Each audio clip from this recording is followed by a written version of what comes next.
Hello. Hello.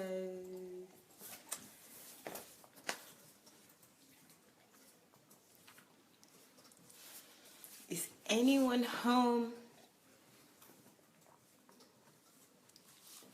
Hello, Julie. Hello, my Julie. Oriyomi, good evening. Good evening, Shagun. How are you? Omonike, good evening. Rochelle White, how are you? Guys, as you're coming in, please do the honors and share. Sandra, good evening. Jake, good evening. Thank you for sharing. Omonike, good evening. Good evening, good evening, good evening. Michael, good evening. Esther, how are you? How is your Sunday going, or how has your Sunday been? Touch, cool, good evening. Folashade, good evening. Good evening, everyone, and welcome to today's question time. Yay, we're on question time number 24. Wow, I can't believe it. I bet you can't either, because it's been such fun. Everything is going really fast. So when you're having fun, it goes fast, doesn't it? So welcome again. Jane, how are you? Thank you for joining us again. Jane, you have been so consistent. I saw you earlier when I was with Pastor Derek. Well done. Hello, Olayemi. Good evening. I can't get into watch. What's going on, Rochelle? Maybe it's your phone. I think this is an iOS problem with the not being able to get in. But Rochelle, if you have other devices or your laptop or desktop, please log on through those other devices. So I would say log on through your desktop. Aristides, good evening. Sorry if I don't pronounce your name properly. Kels, good evening. How are you? Thank you, guys. Please start sharing and also invite your friend. Don't just share, invite people. Boy Moore. Happy Boy Moore. How are you? Good evening. Well, hello guys. Mfelola, good evening, good evening. Thank you for joining, guys. If you haven't shared this, please do share. Hello Innocent, good evening and welcome. So guys, how is your Sunday going? How has your Sunday been? I hope it's been fruitful. Jane, you're welcome, Hinmaya. Thank you very much. Thank you. Oluwatokwe, thank you for sharing. Oluwatokwe and one other person has shared. So guys, let's share. Let's everyone else share, please. The more the merrier. So the quicker we share and more people join us, the quicker we'll start and the more questions that we can get today. So Charles, good evening. Okay, guys, how is the contest going for you? Just a quick reminder, the contest will end on the 25th. So that's only a few days. Today is the 21st. So you've got 4 days to send in your entries. So please do that as soon as you can. The great contest and categories. There are 8 categories that you can enter, and there are 5 different prizes that up to 50 people can win. You know that Dr. Sandey doesn't do things in half, so it's not just 5 people that can win. 50 people can win prizes. So get your entries straight away. Hello, Deborah Cole. Good evening, ma. How are you? I hope you're okay. I didn't see you over there earlier today. I hope you're okay. Inkechi, good evening. So, guys, thank you and continue to share as we're starting now. Olayinka, good evening. Patty, good evening. Flair Karim Patty, it's been a while. Good evening. I noticed that you haven't been around for a while. Anyway, I hope you're all okay. So guys, let's get started. So with the contest, as I was saying, please don't forget, it closes on the 25th. So that's very soon. That's on Thursday. And today, because today is the 21st. So make sure you send in your entries before we close. So how is your day again? Okay, let's get started. I think I'm repeating myself too much now. So first thing first, let me just remind you of what you're going to win with the contest. First prize, no, not first prize. One of the prizes is Pastor Sunday's books. You know, I don't need to give you any intro on that. Most of you know. If you don't know, please Pastor Sandey's book. Pastor Sandey's got a whole host of books. Check them out on Amazon. If you're in Nigeria, Chioma would be able to, you can contact her and she would be able to sell them to you if you're in Nigeria. And other bookshops as well would have them. But it's got a whole host of books. If you're a winner in this contest, you'll be able to win some of those books. Number 2 prize is Skype talk with Pastor Sandey for 1 hour. I've experienced that before. I actually met him and it was wonderful. It's a great prize. And then the third one is Pastor Sandey, personal visits here for you to come here in Ukraine. A personal visit to Ukraine. So that's an amazing prize. So coming here to meet Pastor Sandey would be fantastic. And where you're here, another prize is lunch with Pastor Sandey in Kyiv. Lunch is not actually lunch, it's actually a feast. You should say feast with Pastor Sandey. And then number 5 is personal question time. Much like this, you'd have your own personal times with Pastor Sandey where you can ask any question. But the most important thing is what you need to do. There are 8 categories. Please check them out. There are links to it on this page, and it's also on all the main groups and pages that we have for Dr. Sandey. So check them out. And if you don't know how to get them, please, you can inbox me. My name is Adelaja, and I'll be able to send them to you. You've only got a few days, so a few days to enter. I don't want to waste more time because I know there are questions to ask. So I'm going to start now. But before I do, guys, say hello to Dr. Sandey. Blessings. Okay. There he is. Yay, he's here. So are you happy now? Yeah, because I can see some of you are so anxious. Where is he? Why is he just going up? Is he actually going to come out? Yes, he's here. Right. Last night we finished with a big bang as usual. Last night we were able to ask quite a few questions and a few answers was given because they were short and straightforward. So the questions about fashion, question about calling, about what else did we have? Criticism, the questions about sickness and infants. So if you were not with us yesterday or last night, then please go and check out the video. It's on, it will be on YouTube. It's not on YouTube, but it should be on YouTube tonight, but it's on this page. So just look at yesterday's date and select the video and watch it. There's a whole host of questions that were answered and they're really useful. I found the one about, it's almost like a blueprint to how to have a business, set up your business, what you need to do in an industry, how to be the best in your industry and what you do, your calling and your purpose. So please check the video out. It's worth it. And if you know anybody that can find this video useful, send them a link, please. Okay? Thank you. So let's do this today. We have, okay, this question is not, this question, okay, let me ask a question about Dr. Sandey. I wanted to start with one that doesn't apply to Dr. Sandey. So before we start, actually, guys, if you want to ask any question, please write Q, and then your question so that we can identify them very quickly on the trail so we'll be able to put them forward. Secondly, please make sure that your questions are about Pastor Sandey, not about general, because we have another time for that. But this time is about asking Dr. Sandey about his ministry, about himself, about his life. This is the only opportunity that we would have to do this, I guess. So please make sure your question is pertaining to him. So let's start quickly. The first question is, how is DSA solving the problem of not casting pearls before swines? So, do you know anybody who is asking that question? I do know the person that is asking the question. Okay. Question. Is it a secret? It's not a secret. Okay, let me know. His name is Charles Smith. Okay. Sorry, Charles. Is it a new question? Yeah, it says that. Just today? Yes. No, it was asked 2 days ago. Or yesterday. Okay. Yeah, it was put forward. How is Pastor Sandey? How is DSA solving the problem of not casting pearls before swines?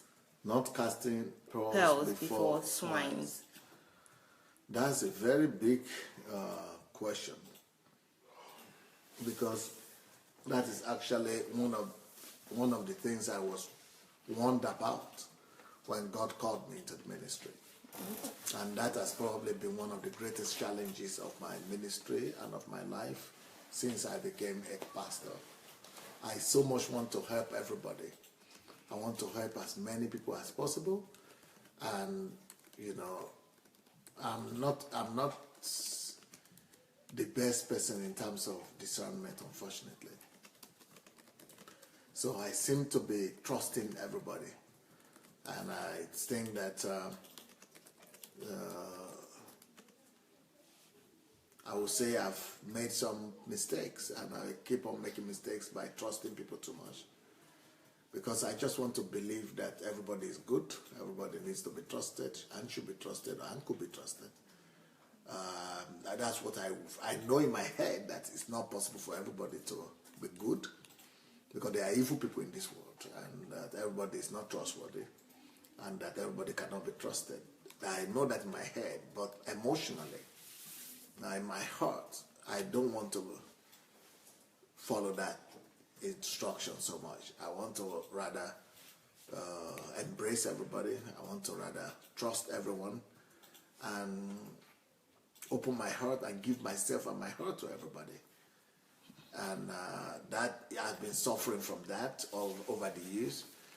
And people who know me here in Ukraine, they will tell you that this is probably the biggest struggle and the biggest problem of Pastor Sandey, that he trusts people too much, and people take advantage of that. They take all the jewels that you are saying, and the pearls that I have, that I give them, that I make available to them, and they not just take it and go, but most of them come and use it to hurt me, and to, you know, to try to say bad things about me and destroy my reputation, my name, and the very same people that I've lifted one time or the other. But I keep on having that.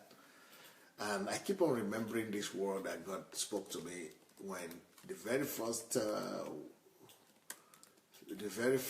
few days after He called me, after I had a 3 days encounter with Jesus. God gave that instruction that I should be careful not to give my pearls before the swine. But because of my love for people and because of my passion to help people, I think I am finding, you know, sometimes your biggest strength is also your biggest weakness. I think that's what I would say. If my biggest strength probably would be love for people and compassion for people, mercy to people, I think that is probably also my biggest challenge, my biggest trap, my biggest weakness. In the sense that I want to reach out to everybody, I want to embrace everyone, and some of the people I'm embracing are the wrong people. Some of the people I'm reaching out my hands to are how they are out there to hurt me, and probably that's why Jesus said not to give out your pearls to everybody, to the swines, and yeah, so. I think maybe Mayowa will have to say a few things about that, because she's not been here for 20 years, but she's been here for a few months. Maybe she has noticed some of that, and I just want to hear. Maybe she wants to contribute to the conversation. We'll see.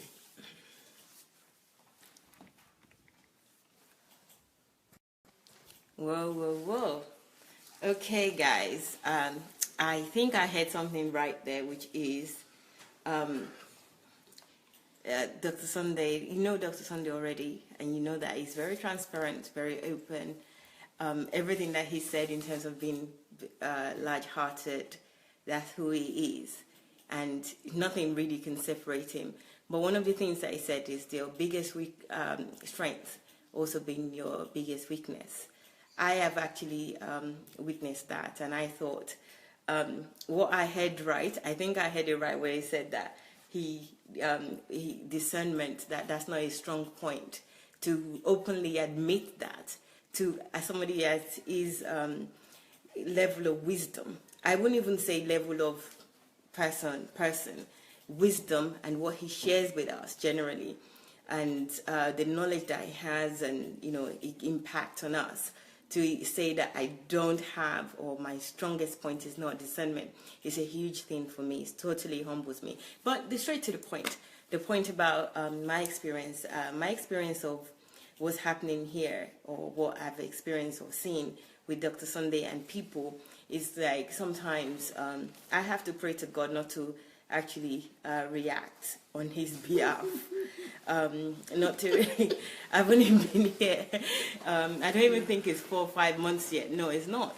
But a lot of the time I have to hold myself back, not to actually attack other people based on the way that they're treating him. Face to face, on the phone, relationship, the way that people treat him, no, it's not acceptable. And people that should even know better are the people that are doing this. Sometimes I feel like, am I even in the world? Is this, my question all the time has always been that, is this man real? Is it a real man, or is it a spirit? Because it stays calm and collected. It stays together. And I'm there in a rage, and he's even almost saying, okay, don't worry. Why not worry the way people treat you? And the same people you will still extend love to, respect to. I just can't respect somebody that don't respect themselves. I find it very difficult. But he's not operating on that level at all. It's operating on a totally different level.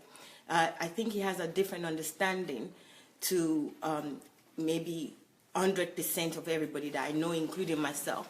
Sometimes I feel like he knows what I don't know in terms of the relationship, because these people clearly, they violate him. I remember saying to him recently that what this person did to you was, to me, it feels like being raped. That's what I felt from what they did, because I was right from the beginning to the end of the process. I saw what happened. I saw the communication. I saw everything. And I likened that to being raped. So I am sorry if anybody has ever been raped out there to bring something like that and say it. But I just want you to understand the magnitude of the abuse and the treatment, and how we just handle it. Still talks to the same person, to the people, communicate with them in a normal way, no disrespect. I find it very difficult, and I still don't understand it up to today. But I have seen, if I haven't seen at all, maybe I have seen maybe 4 instances, and 2 major ones. So that's what I can say. If I say this is what it feels like a rape. It's like rape in my own view of the treatment. So it does. It's very humbling to hear him say that discernment is not his strong point.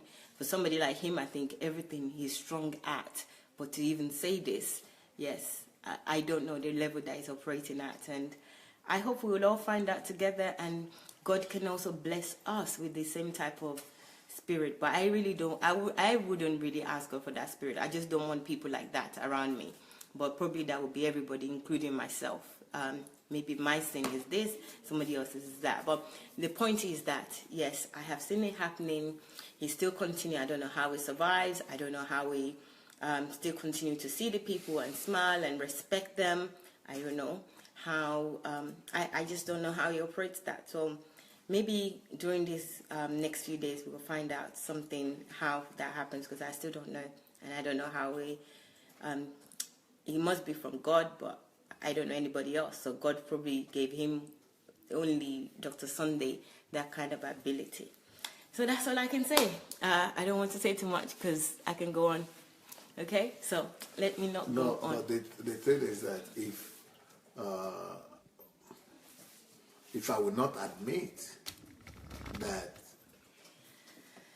I have an issue with that, and there's a reason why I have an issue with discernment. Discernment of spirit, no problem. But discernment with people, I have a problem with it because,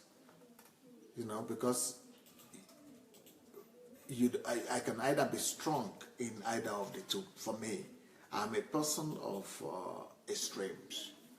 I'm a person of 100% commitment. In the sense, that's what I mean by extreme. I mean by someone who is always doing everything wholeness. I'm a person of holistic wholeness, holistic perception of life. I'm somebody that is a person of total commitment, a person of absolutism.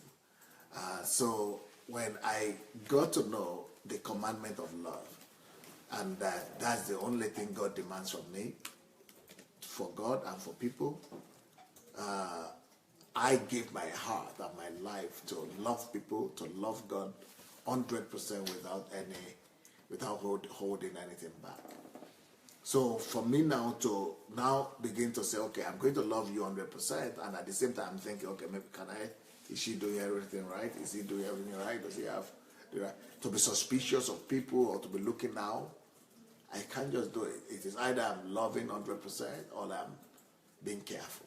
And if I'm going to be careful, then I'm watching after myself. So I've just decided that I will offer myself as a living sacrifice. I will not bother to fence for myself. And I will have to just offer myself as a sacrifice, loving people, and see. But maybe that's why God brought people like you around, or other people God will bring that will watch over me and that will look after my back. Maybe, I guess, sometimes when you are weak in something and when you cannot do something and cope with something yourself, that God will, you need to rely on others to be able to look after you. Yeah. I have a question because I've seen, especially recently, when you give them chances after chances, that's what I want to say. You give them several chances to do exactly the same. In my eyes, some of those things are very obvious, because if somebody did this, then, they're likely to do it another time or do something even worse. My thought is that, they graduate in it, especially when you don't really... Not here. Some people are not here. Not hearing you, but maybe. Yeah, go ahead and talk. Yeah. Yes, go ahead. Yes. I feel like people graduate to the level of bad treatment that they treat. Yep. Give them chances after chances. So they don't really know when to stop, or they feel like, why should I stop? Because you're not going to do anything, I'll get away with it. Their motives will still be achieved. So you continue to do it. Okay. You're teaching them wrong, behavior. First of all, we have to understand the nature of God. When you understand the nature of God, you will discover that you don't treat people by the common standard or by the accepted norm of the society. I personally try to treat people by the standard that I learned from God. And when it comes to offenses and abuse, how many times can I allow people to abuse me? Well, I don't know how many times, but I try to walk in forgiveness for as many times as possible. And the reason for this is because, God said if anybody offends you in a day, that you should forgive them like 500 times almost in a day. So I think I've got to, that means forever. That means don't ever even think about that. Just forgive anyway, because that's how God forgives me. And I know that I'm not perfect, and I know how many times God has forgiven me, and He's still forgiving me. So I guess I have to be the same in relations to other people. That's number one. Number two, I know how to draw the line also. I'm not weak. And if you have been here and you've been knowing me, I'm not weak at all. I'm not weak. In fact, I'm very strong. Not just strong, but I'm very strong. And I could be very, very, very strong sometimes. But I subdue my own power. I subdue my own strength so that I will be meek and I will be more broken and more humble. And when people abuse me or take advantage of me. I see it as one of the ways for me to be humbled. And so that's why I'm not cutting people off or stopping things like that abstractly, even though I have the ability to do that. I can do that, and I always do it when people have gone too far. Thank you, sir. That's actually one strong point about Dr. Sandey, is that, you know, yes, he is very, very strong person, very determined. And I actually see that when he is, he allows people to do the things that they've done, or even not even preempt them, because my thing is, when people are going to do those things, he can see that there's a possibility, but he will still give them a chance, used through their words, that if you say this, then I'll believe you. I actually see some strength in that, and especially with people that are not even on his level, like somebody like me, for example, talking to him in a certain way, and he doesn't shout or say, you know, how dare you talk to me that way. I see a lot of strength in that. But what I'm saying is that I don't know how it can consistently be together that way every time. You know, it's to me, that's like magic. You know, how is it possible? But I do understand that there is strength, and when he demonstrates it, I see power. When you see him in real life, when he demonstrates it with people, you actually see strength. You see, you know, somebody that is powerful. When he keeps quiet, for somebody that he can actually tell the security to throw out, and he just leave the person to just talk to him and do whatever the person wants to do, sit wherever the person wants to sit, you know, shout and do whatever. And he can call security at a click of a finger, and he doesn't. He just let them do it, and okay, that's fine. So that I see strength in. But those people that actually cheat him and do all those things, I'm a bit confused about that. But I am learning, and I think, you know, definitely we could all learn from him, from his spirit, from his understanding of people, from the way he, you know, that's why I'm here. So enough about me. He's just somebody else. I call him creature unlike any other. Okay. I think we're going to move on to the next question, but before I do, let me read some of your comments. Mayawa is because of this type of people that pastors in Nigeria have a lot of securities and some protocol in place before you can get close to them. Omonike, that's a good point here, but I wouldn't even compare Pastor Sandey or Dr. Sandey to pastors in Nigeria. No, this is on a different level. This is not even security of people coming. This is like relationship, people, how they treat him, close people that he's done everything for. So security is not going to help that. Security is not going to do anything for that. And also with the other point where people would just do certain things, people that he's already let close to him and they still choose to treat him so it's not a security matter. But I do get your point, Monique. Well done. That's DSC for you, buddy. That's Deborah Cole saying that. That's strength, my dear. Folashade, yes, I understand that, Folashade. I'm learning that that's strength, that's real power, that's real authority. And you can keep quiet when when you can say something, but you choose to keep quiet. Yes. We keep offending God in sin, yet he keeps loving us and doing good to us. God sees us as lacking understanding, having a weakness or not there, yet cause if we really understand, we won't behave like that. Oh God. Okay, I understand. Thank you, Jake. Yes, I do understand, but this is human being. This is like human being that you can touch. God you can't see, so I can understand. He created us. He has, you know, but a human being that is this way is another level for me. So I know we talk about God or whatever. No, but let me tell you, you know, you are always concerned, and not just you. Many people around me are always concerned about how I'm able to tolerate people that, according to them, are abusive or taking advantage of me. But let's just use another word. People that don't deserve my time or my attention. And especially because of their behaviors, because of their characters, and because of their attitudes and their level. Maybe not level in the sense of material, money or something, just because we're in different places. They seem not to deserve my presence or my attention. And so when you see people like that, let's say they are, look at I hope my fingers are visible. Fine. There are 5 people. Okay, you are this one, right?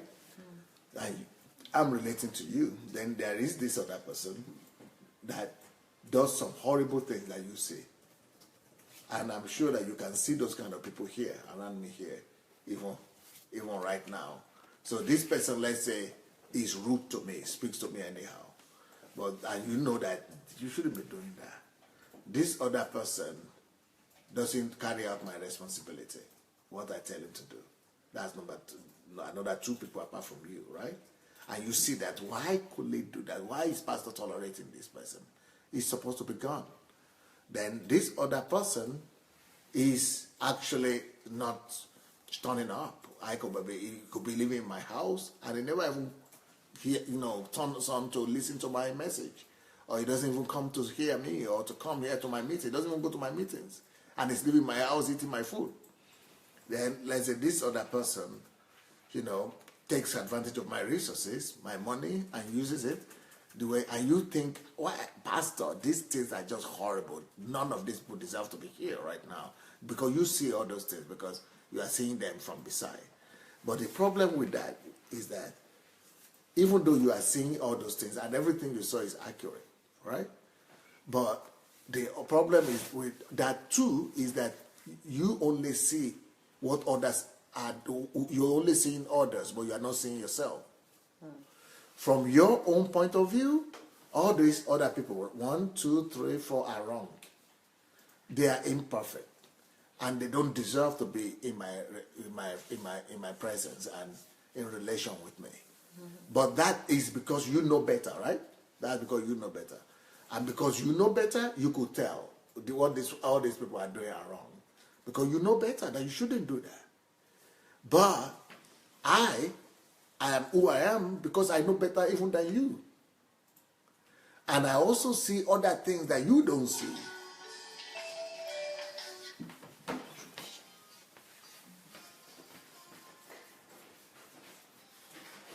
I see even more than those things that you have noticed in these people that they are doing. Both wrong and good.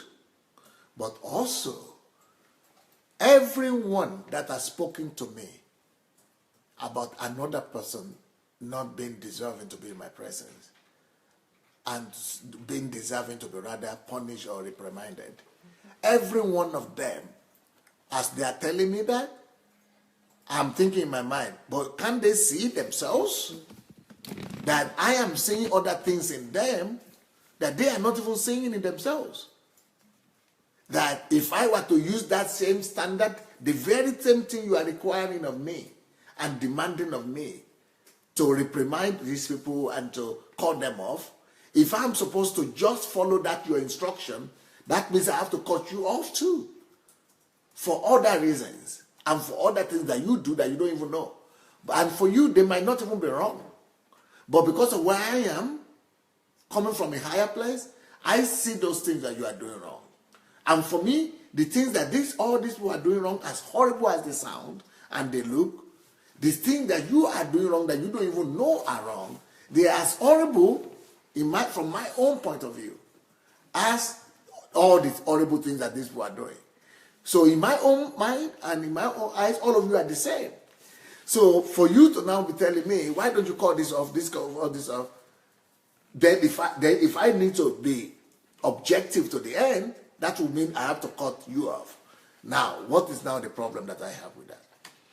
The problem I have with that is, with my standard, I'm not even God yet. That means that's the way God is seeing us. That means that if I am even seeing you like that, do you know how God is seeing me? Even much. And then how God is seeing everybody else? It means none of us deserves to even be in His presence. And we all have that access to His presence. Now, but listen, but with me, seeing this, even not from God's perspective, but from my own perspective, even every one of them that are good in their eyes, who are not doing the horrible stuff, all of them have so many other issues that even from my own point of view, they don't deserve to be in my presence. Then what will I end up being? I will end up cutting everybody off. I will end up being the only person, the Lone Ranger. I will never have anybody around me. All the people around me are imperfect. All the people around me don't deserve to be there. If I'm going to let people in my surrounding and in my environment, only people who are deserving, I don't see them. I've not grown enough to see anybody that is deserving. If I talk about you, I could talk about your weakness. If I talk about Pastor Natasha, I could talk about my things that would disqualify her from being here. If I talk about Alona, there are the things that I could talk that would disqualify her from being here. If I talk about Kate, there are things that are going to disqualify her from being here. If I talk about Tim, there will be things that will disqualify him from being here. If I talk about Ira, the same thing. If I talk about Alex, Igor, there are things that would disqualify all of them from being in my environment. That I know. I know one thing, not two things for everyone.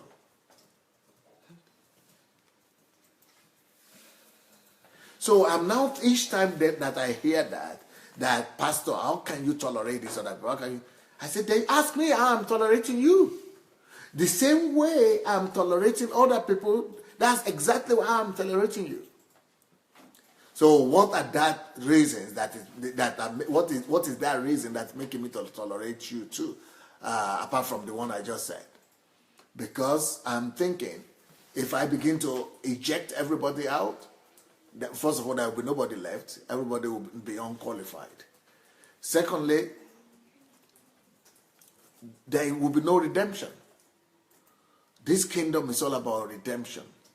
Redemption is about giving people the benefit of a doubt, or giving people grace, extending grace to them before they deserve it. First of all, you have to extend grace to them and expect them to appreciate it later. Just like he did to me and you. We were sinners. He loved us while we were yet sinners. Forgave us. Washed us with his blood. Died for us. While we were yet sinners.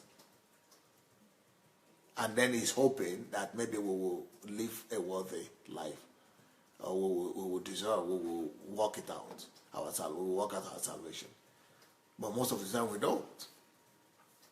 So that benefit of a doubt and that grace of God, that redemption is what I practice in my lifestyle as well.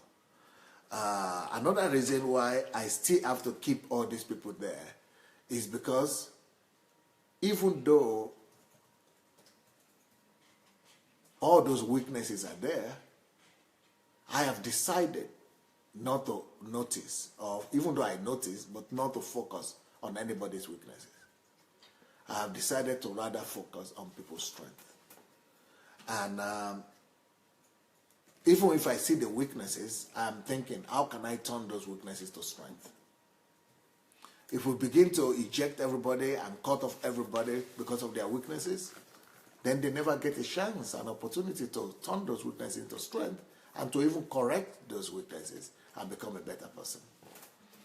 And I'm also thinking, maybe by tolerating these people will experience what love is.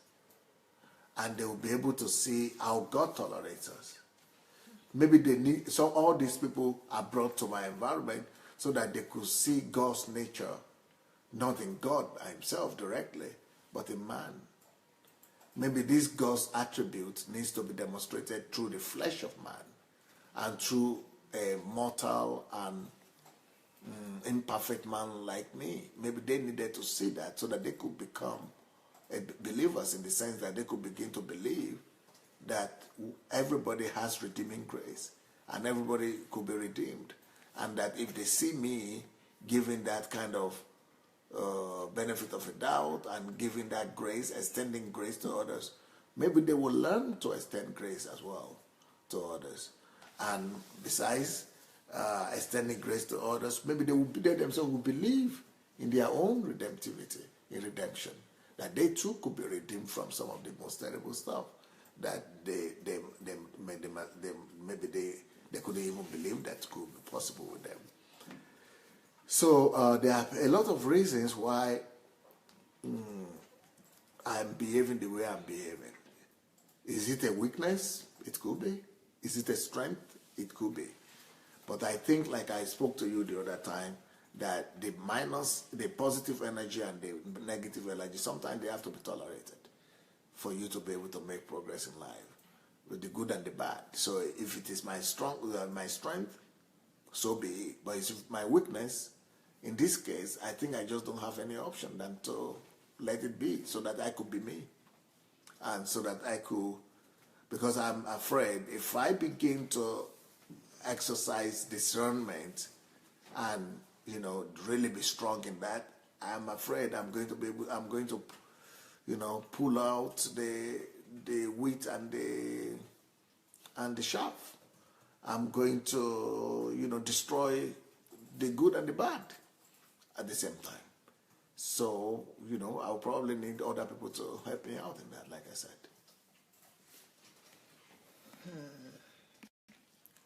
OMG, guys. This is just too much for my brain. Look at me. I am this one person. I am the kind of person that I don't like. The self-righteous so-and-so.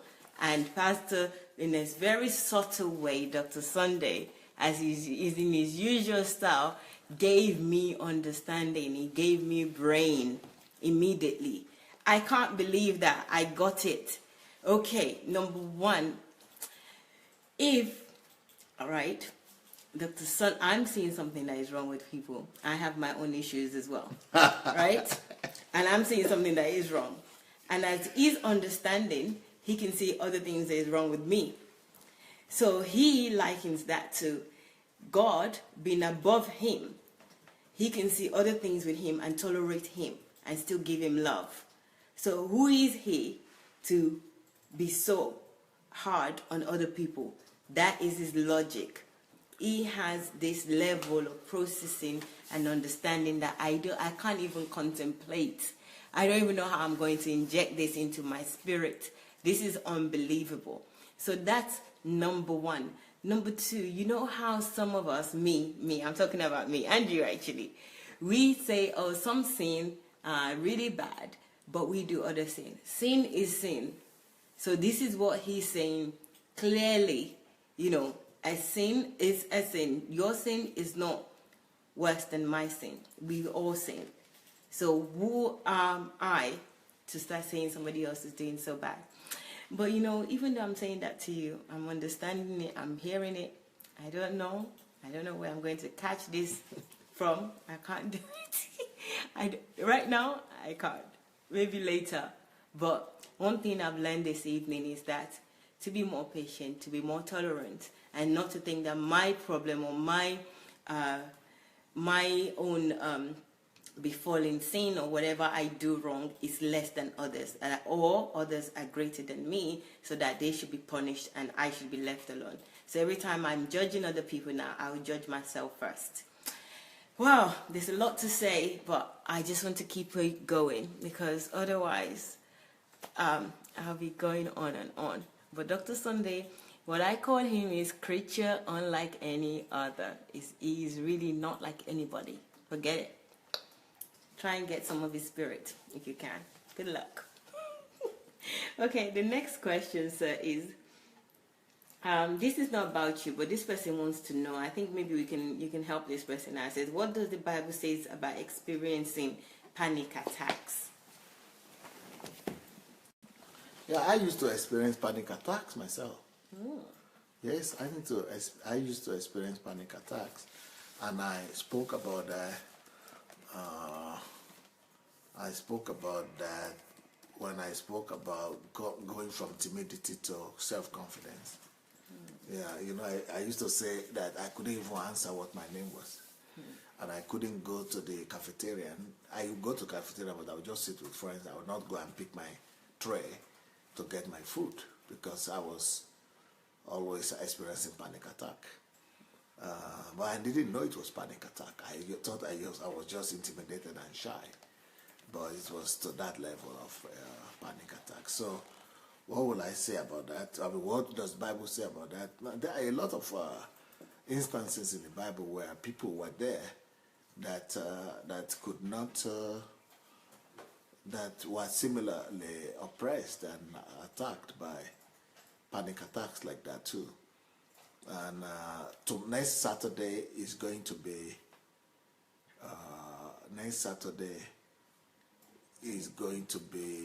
my birthday, so there will be no live there will be live broadcast throughout the day, on Friday and on Saturday. All the time there are going to be live broadcasts, but there will be no live summit. But the following Saturday will be what date? I think that will be probably second. 27. No, second, third. So the next Saturday after that will be third, and that Saturday on the third, I will be probably talking about my last message on self-confidence. So I'm going to call that message "Going from Panic Attack to self-confidence." Going from panic attack to self-confidence. So I'll be addressing that more, and on how I actually went from that panic attack to deliverance, to full freedom. Yeah. So I think I will address that more on the upper Saturday. Thank you. I remember you saying this, but I didn't even align this with a question relating to you, but thank you, sir, for that. So for this person that has asked this question, this is something that you should look forward to. So Saturday the 3rd of June would be, this question will be addressed in full. So if you're there, please make sure that you set your alarm for 2 p.m. Ukraine time to address this panic attack issue. So the issue of panic attack, or the topic of panic attack, is not an issue, it's just a topic we need to address, and it would be on the 3rd of June. So be there, okay? Right, sir. There was a question here yesterday. God, that is slightly related to that. I wanted to ask you. Okay, let me ask you a quick one where it says, is it a sin to drink wine as a Christian? No, it's not a sin to drink wine as a Christian. Because Jesus has said it, that it is not what goes into a man that defiles him, but what comes out of it.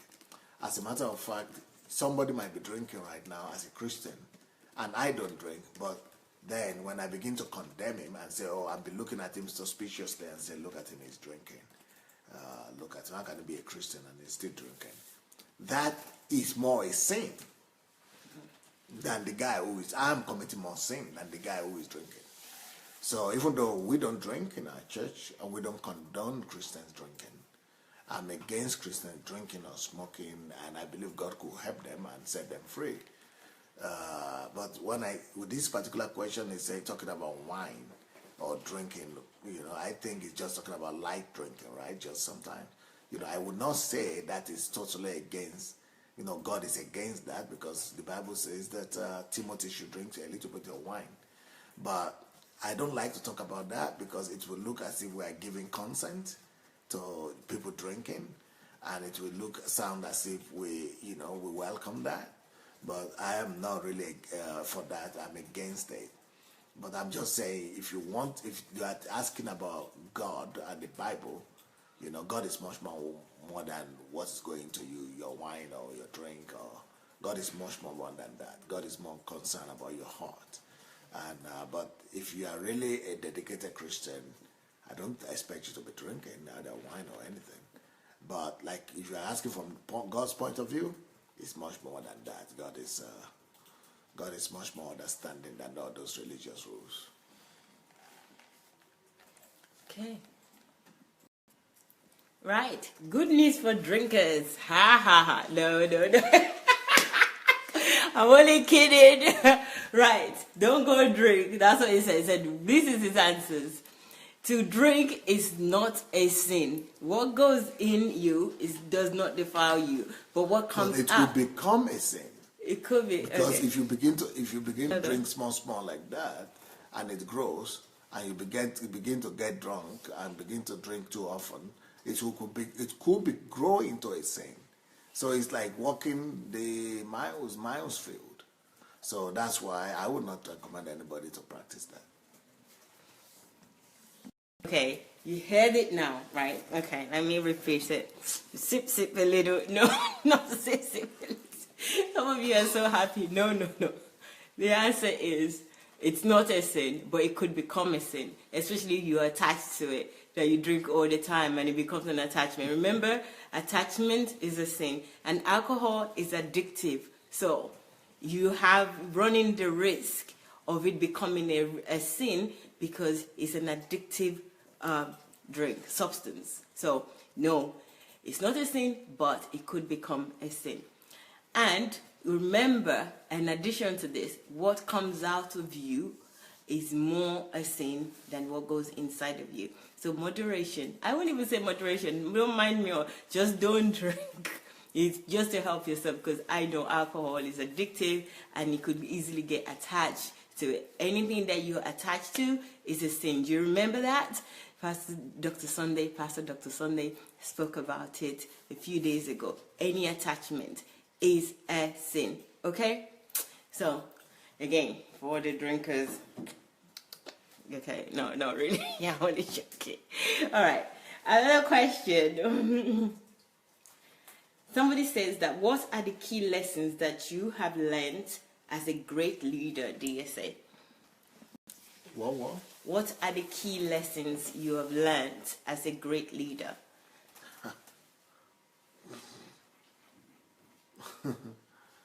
There are so many lessons. And every one of my teachings is a lesson that I've learned. If you want to know the great lessons I've learned, just take a look at the list of my daily broadcast.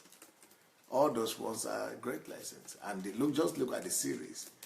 There are 32 or 31 series, just the series alone. And topics over 700. So I could begin to mention them one by one, but when would I end? No, sir. I think that this is more specific than that. Your answer is very broad. Yes. There are some key lessons. Maybe not mention everything, because obviously with your understanding, wisdom, level of even the teachings that you've got already, there's so many, but there's some key things, lessons of life, something that you have learned. Maybe you can mention even, I know if I say one, you could spend like an hour on one, but maybe short answers of 3 main lessons of life that you've learned. And I know everything is a big lecture, well, not a lecture. I know usually for Dr. Sandey, he doesn't answer in halves. So it's very difficult for him to just say, I learned this or this. He gives a full 360-degree answer. But in this case, key lessons of life, like snap of 3 things that you've learned. I'm sorry that I'm not going to do it, because I have, if you're asking me for 3, I have 30 coming to mind. Oh my God.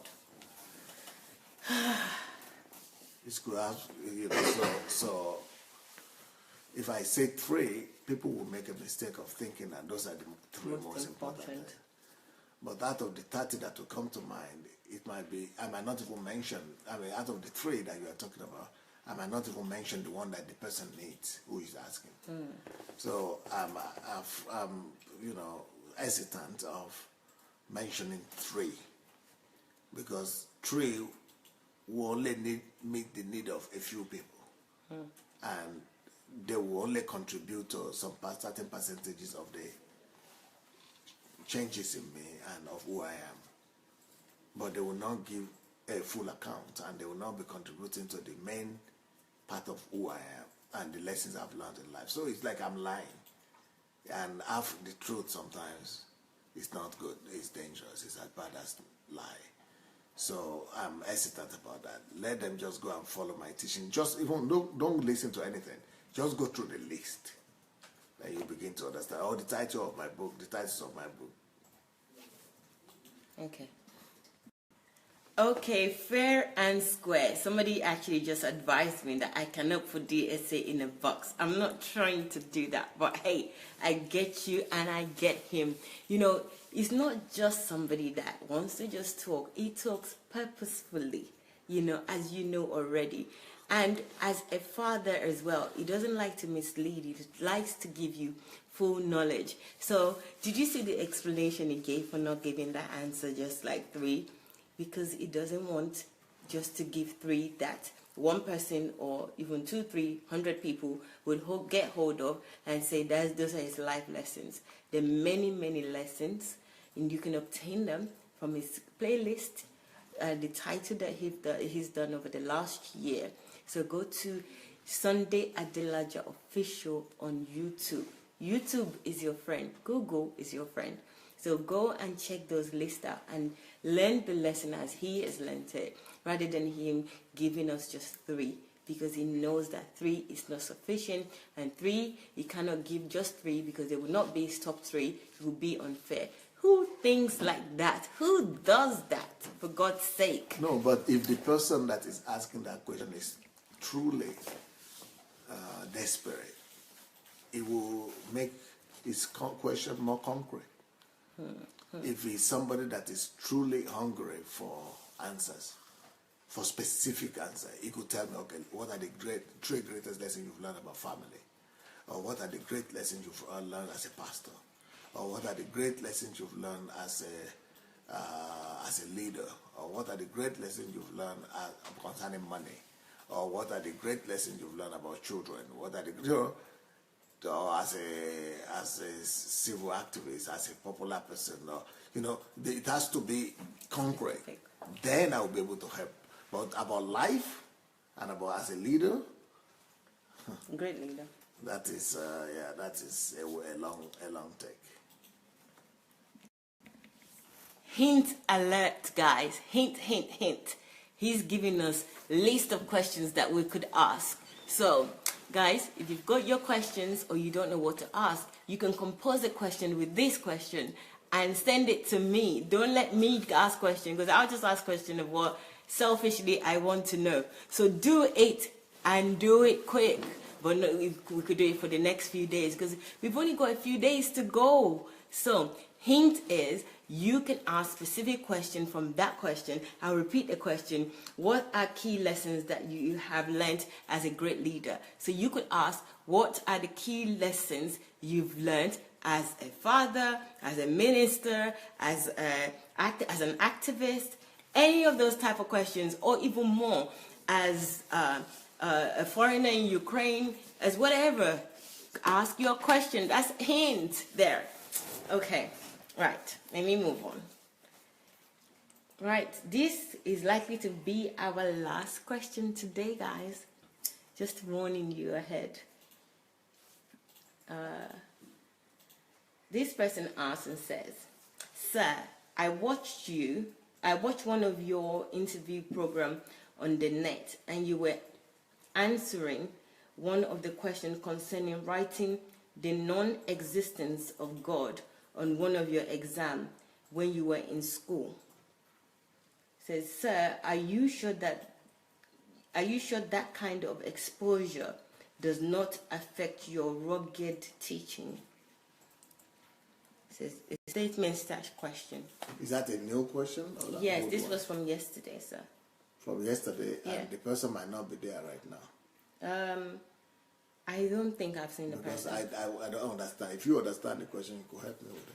Okay, I understand what he's talking about. Yeah. That I had to answer questions and things like that. But what is his question is what I don't get. Yeah, okay. From my understanding of this, about the rugged teaching, that you writing a paper so you must have done research about God and know a lot about God. Is that the reason why you you teach in the way that you teach now? Because from that research, when you were in school, you were very thorough. You did so much research, so much understanding to put that paper together. So that understanding then at such an early age in school gave you maybe I don't want to use the word ruggedness again. Fortitude. Yeah, fortitude. But you have to read that question again. Okay. And be sure that the way your interpretation is correct. Okay, let me read it out again. It says, I watched one of your interview program on the net, and you were answering one of the questions concerning writing the non-existence of God on one of your exams when you were in school. Sir, are you sure the kind of exposure are you sure that kind of exposure does not affect your rugged teaching? Actually, reading it the second time has given me a different I think we're going to kind of leave this question out. Reason is because it says you wrote the answer in an exam, so it's not even when you did a research. So if you did it as a paper that you handed in, maybe a project, I can understand that you spent time. Let me explain to you the situation the guy is trying to refer to. Okay. What the guy is referring to is that I give an explanation of, or an example or instance of when I was in the university during communism.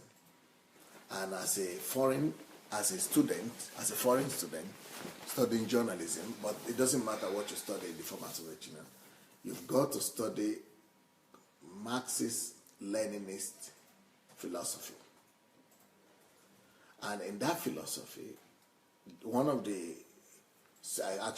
under that philosophy, they have another subject that is called atheism, scientific atheism. And you've got to pass the exam. Okay. And atheism is saying that there is no God.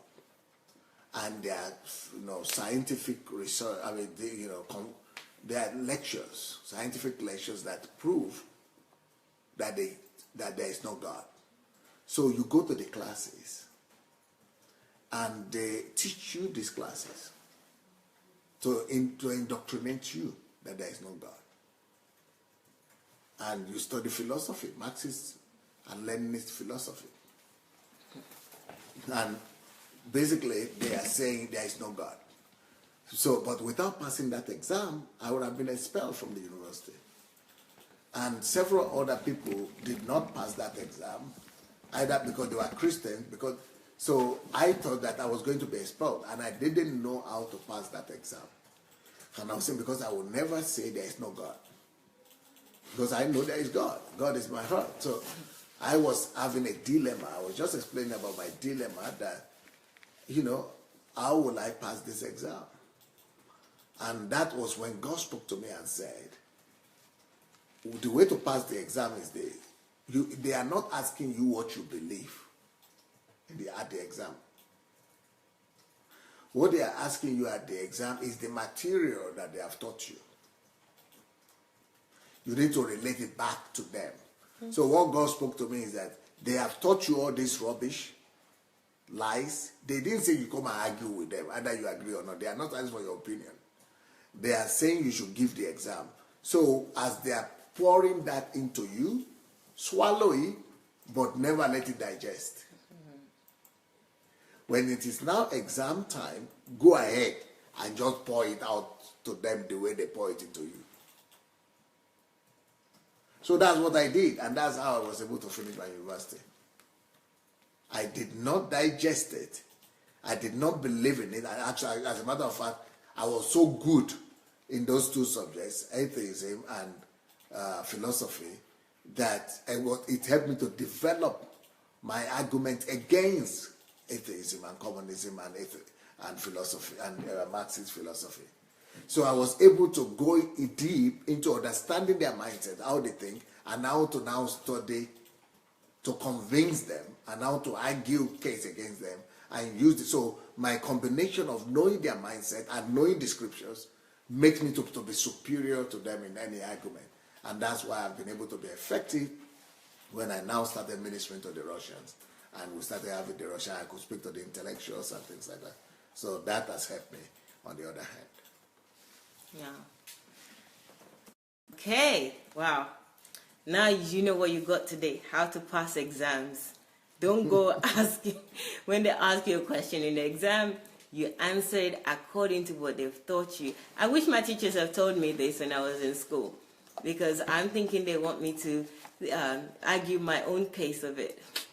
Guys, how to pass exams. Learn what they're teaching you and document them and give it to them as they're giving you.